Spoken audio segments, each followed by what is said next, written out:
عزیزان گرامی، یہ کرونا وائرس بہت سے لوگ سمجھ رہے ہیں 2020 ختم ہوگا، میں جاری رکھوں؟ مجمع گھبرا تو نہیں گیا میرے ساتھ؟ عزیزان گرامی، یہ 2020 کے 19 کے اختتام پہ کرونا وائرس شروع ہوا، 2020 اس کی نظر ہو گیا۔ چند باتیں آرام سے پیش کروں گا، ان کو غور سے سنیے گا۔ 2020 میں پاکستان میں اتنا زیادہ اس کرونا وائرس کا اثر نہیں ہوا، اور یہ کبھی کسی نے نہیں سوچا کہ پوری دنیا متاثر ہوئی، ہمسائے متاثر ہوئے، یورپ تباہ و برباد ہو گیا۔ میں خود برطانیہ میں رہتا ہوں، اقتصادی حالت برطانیہ کے وزیر خزانہ نے اعلان کیا ہے کہ 300 سال میں اتنے حالات اقتصادی خراب نہیں ہوئے جتنے اب ہیں۔ امریکہ کے اکانومی اور ان کا جو اقتصاد ہے ڈوب رہا ہے، پوری دنیا کے اندر حالات خراب ہوئے، لیکن اللہ نے اس ملک پہ کرم رکھا۔ میں حکمرانوں سے کہوں گا اپنے اعمال کو دیکھیں، کیا ممکن ہے کہ آپ کے اعمال کی وجہ سے اللہ نے یہ کرم کیا ہو؟ تو پھر ذرا مجلسوں میں آ کے دیکھ لیں، شاید یہاں کسی کی دعا قبول ہو رہی ہو، شاید اہل بیت کے ذکر کا صدقہ ہو، یہ ملک بچا رہا۔ یہ مسجدوں میں، امام بارگاہوں میں جو اتنی دعائیں ہوئی ہیں، گھر گھر میں لوگ محصور رہے لیکن دعائیں مانگتے رہے، شاید کسی غریب کی دعا قبول ہو گئی ہو۔ تو ان پہ رحم کھائیں، ان پہ سختی نہ کریں۔ یہ جو آپ کی رعایا ہیں، یہ بے انتہا مظلوم لوگ ہیں۔ تو بہرحال پاکستان میں حالات خراب ہوئے، لوگوں کی نوکریاں گئیں، لیکن دنیا بہت زیادہ متاثر ہوئی۔ اس کے بعد کیا ہونے والا ہے؟ کیا حالات ہوں گے؟ کیا 2021 حالات فوراً ٹھیک ہو جائیں گے؟ نہیں، 2021 بھی تقریباً ایسا ہی گزرے گا جیسا 2020 گزرا۔ ویکسین آ چکا، لیکن ویکسین کی کوئی ضمانت نہیں ہے کہ یہ انسان کو ٹھیک کر دے گا۔ اور پھر کس کمپنی کا، کس میڈیسن کمپنی کا آپ ویکسین لگوا رہے ہیں، یہ انجیکشن لگوا رہے ہیں، اس پہ خود ایک پوری بحث ہے۔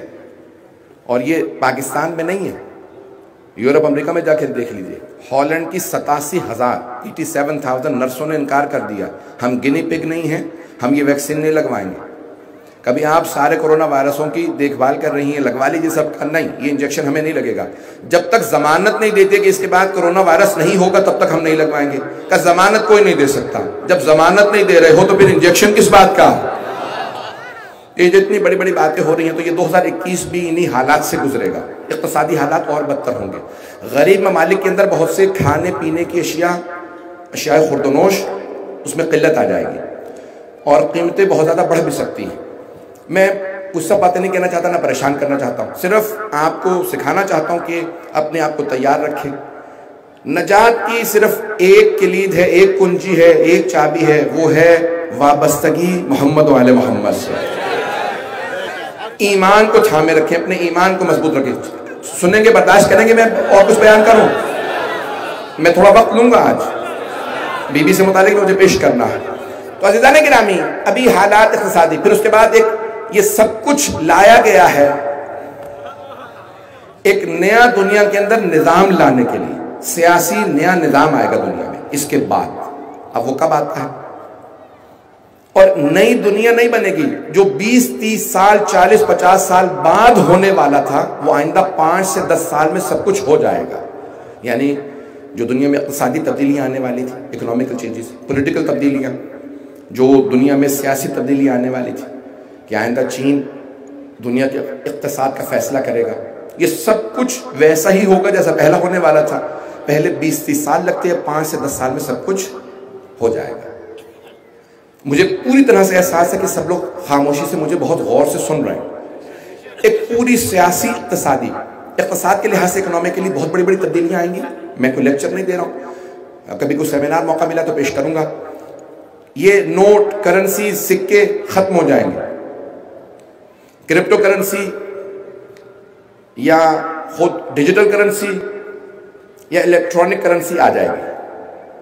پوری دنیا میں ایک ہی کرنسی ہوگی اور وہ آئندہ چین رن کرے گا، چائنا کے ہاتھ میں اس کا اقتصادی ہو۔ کوئی بات نہیں، کسی کو بھی چلنے دیں، ٹیلی فونوں کا کوئی مسئلہ نہیں ہے، یہ صرف اور صرف یہ خاص کلپ بن رہا ہے۔ اگر بند کرنے کے لیے کہتے ہیں انتظامیہ کے ساتھ کوآپریٹ کیجیے گا، بہت سے کیمرے لگے ہیں، کوئی مسئلہ نہیں ہے، مجھے سنتے رہیے گا۔ توجہ ہے میرے ساتھ؟ میں جاری رکھوں، بولتا رہوں اس موضوع کو۔ عزیزان گرامی نئی کرنسیاں آئیں گی، یہ سب نوٹ وغیرہ ختم ہو جائیں گے، ایک کرنسی رائج ہوگی دنیا بھر کے اندر. آئندہ 5 سے 10 سال میں سب کچھ ہو جائے گا. 5 سے 10 سال میں یہ سب نئی کرنسیاں لے آئیں گے. چین ان کا، چائنا فیصلہ کرے گا. پاکستان کو ایک لحاظ سے فائدہ ہوگا کیونکہ اس کا الحاق اور اتحاد اب چین کے ساتھ ہے. جو حالات تھوڑے بہت خراب ہو رہے ہیں وہ پاکستان نے اپنا قبلہ بدلا ہے، مجھے پرواہ نہیں ہے. تو جو قبلہ و کعبہ تھا پاکستان کا وہ محترم امریکہ صاحب تھا، اور اب جو ہے وہ چین ہو جائے گا. تو اس کے بعد کچھ سیاسی تبدیلیاں آئیں گی. میں زیادہ پریشان کر رہا ہوں؟ اب پاکستان کو فائدہ ہوگا چین کے ساتھ ہونے کا. راہداری بنے گی پورے ملک کے اندر، سڑکوں کے جال بچھ جائیں گے، نئی ایئر لائنیں بھی آئیں گی، سفر بدل جائیں گے. چین نے کہا ہے کہ ہم پوری دنیا سے 1 روڈ 1 بیلٹ، ایک سلک روڈ کا جو تصور دیا ہے، ابرائے ریشم جو پوری سڑک بنے گی وہ بنائے گا. پوری دنیا میں بہت تیز ٹرینوں کا نظام لے کے آئے گا چائنا. آئندہ کاریں آہستہ آہستہ ڈرائیوروں کے بغیر چلیں گی. میں نے خود کئی ممالک کے اندر دیکھنا شروع کیا کہ کاریں آنا شروع ہو گئی. آٹونومس کار کہتے ہیں، آپ اس میں صرف ایڈریس ڈال دیں، پتہ ڈال دیں، پہنچا دے گی. آئندہ لوگ گاڑیاں خریدا نہیں کریں گے. بتاؤں یا چھوڑ دوں؟ فیضان گرامی آئندہ لوگ گاڑیاں نہیں خریدیں گے. جرمنی میں یہ ابھی شروع ہو چکا. میں جب جرمنی گیا ہوں تو میں نے خود دیکھا ہے کہ آپ ایئرپورٹ سے اترے، ایک صاحب مجھے لینے آئے. میں نے ان سے کہا بھی سامان آپ نے لے لیا ہے؟ چل چل کے تھک گیا ہوں. کہاں جا رہے ہیں؟ کہا بھی گاڑی دور ہے. انہوں نے موبائل نکالا، گاڑی پہ لگایا، دروازہ کھل گیا. یہ کیا ہے؟ کہا مولانا گاڑی میری نہیں ہے، میں نے ہائر کی ہے، فون پہ کوڈ موجود ہے، لگایا ہے، دروازہ کھل گیا. اندر چابی موجود تھی، اسٹارٹ کی، الیکٹرک جو لگا ہوا تھا اس کے اوپر میٹر، اس کو فوراً اتارا. جس جگہ پہ مجھے لے کے جانا تھا وہاں اتارا، سامنے پارکنگ موجود تھی، وہاں پہ گاڑی پارک کر دی. آئندہ لوگ گاڑیاں نہیں خریدیں گے، اس طرح سے گاڑیاں چلیں گی بغیر ڈرائیور کے. دنیا کے اندر ہر 10,000 میں سے ایک گاڑی کا حادثہ ہوتا ہے. آئندہ وہ چیلنج کر رہے ہیں ہر 10 لاکھ میں ایک گاڑی کا حادثہ ہوگا. پریشان ہو گئے؟ اب تھوڑا سا اور پریشان ہو جائیں. اور لوگ تنگ کنجسٹڈ آبادیوں میں نہیں رہیں گے، دور دور چلے جائیں گے. ابھی نئی جو ٹیکنالوجی آ رہی ہے، جو مختلف ایپس لائے جا رہے ہیں جیسے زوم ہے، آہستہ آہستہ سب چیزیں، نوکریاں، ملازمتیں، سب کچھ کمپیوٹرائز ہو جائیں گی. لوگ باقاعدہ اپنے ایپ کے ذریعے، اپنے فون کے ذریعے، اپنے کمپیوٹر کے ذریعے، لیپ ٹاپ کے ذریعے اپنے سارے کے سارے کام کریں گے. پڑھائی بھی وہیں ہوگی اور تعلیم بھی وہیں ہوگی، نوکریاں بھی وہیں ہوگی. بہت زیادہ 80% ایسی نوکریاں ایجاد ہوں گی جو ابھی نہیں ہیں آئندہ 5 سے 10 سال میں. جیسے اب سے 30 سال پہلے، پریشان اگر ہو رہے ہیں تو مجھ سے سن لیجئے، میں نے وعدہ کیا تھا. اب سے 30 سال پہلے اگر کوئی کہتا کہ کوڈک کمپنی تھی جاپان کی، فلم بناتے تھے، کیمرے ہوتے تھے جس کے اندر، اب نئے بچے نہیں سمجھے گے، پرانے والے سمجھ سکتے ہیں حضرات. کیمرہ ہوتا تھا اور اس کیمرے کے اندر فلم ڈلتی تھی، اسے فلم کہا جاتا تھا. ریل ہوتی تھی، تصویریں لیتے تھے. وہ ریل باقاعدہ تصویریں چھاپنے کے لیے لیبارٹری جاتی تھی، پھر باقاعدہ تصویریں نکالی جاتی تھی. پوری دنیا میں 80-90% سے زیادہ ریلیں کوڈک کمپنی تھی جاپان کی، وہ باقاعدہ ایجاد کرتے تھے. کچھ اور کمپنیاں بھی تھیں، امیر ترین کمپنیوں میں تھی. 1996 میں بینکرپٹ ہو گئی، ختم ہو گئی، دیوالیہ، ختم. کیوں؟ ڈیجیٹل کیمرے آ گئے، فون آ گئے، سب کچھ ختم. آئندہ تصویریں لوگ فون پہ دیکھیں گے، کمپیوٹر پہ دیکھیں گے، چھاپیں گے نہیں، پرنٹ نہیں ہوں گے. یہ ایسے بہت سے کاروبار ختم ہو جائیں گے. اب ہر ملک کی کوشش یہ ہے کہ نئے نظام کے اندر میرا کچھ نہ کچھ کنٹرول ہونا چاہیے. بحث اس پہ نہیں ہو رہی ہے کہ نظام کیا ہوگا، اس نظام کو چلانے والا کون ہوگا.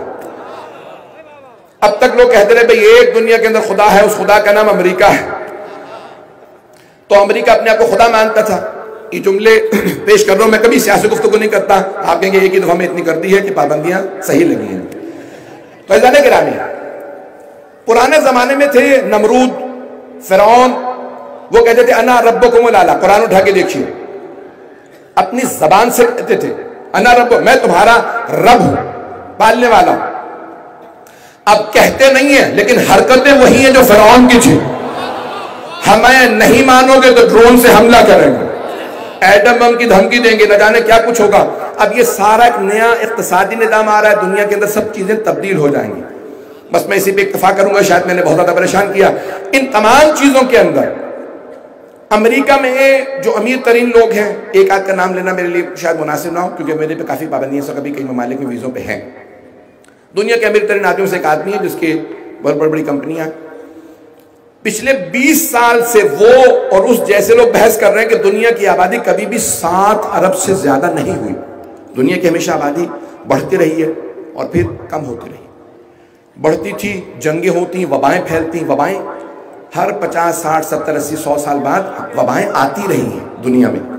اور طاعون کتنی دفعہ آیا ہے گزشتہ 500 سال میں، یورپ میں، امریکہ، ایشیا، افریقہ میں، امریکہ میں، کہ لوگ مر گئے. میزلز آئے، نہ جانے کون کون سی بیماریاں کہ لوگ ان سے مرے. سنیں گے؟